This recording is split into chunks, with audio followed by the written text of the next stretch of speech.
การสอนของอาจารย์มื้อนี้เนาะอาจารย์จะนำเสนอบทเรียนเกี่ยวกับ10คำกริยาพื้นฐานน่ารู้ในภาษาฝรั่งนะซึ่ง10คำกริยาพื้นฐานน่ารู้ในภาษาฝรั่งมื้อนี้จะมีคำใดๆเฮามาติดตามกันเลยในวิดีโอการสอน Parler parler เว้า Écouter écouter ฟัง Manger manger กิน Regarder regarder เบิ่ง Entrer entrer เข้า Danser danser เต้น Chanter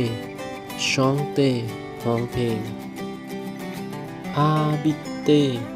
habiter อาศัยอยู่ Acheter acheter ซื้อ Visiter visiter ท่องเที่ยว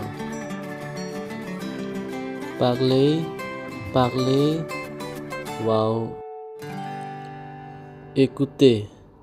écouter ฟัง Manger manger กิน Regarder regarder เบิ่ง Entrer entrer เข้า Danser danser เต้น Chanter chanter ร้องเพลง Habiter habiter อาศัยอยู่ Acheter acheter ซื้อ Visiter visiter ท่อง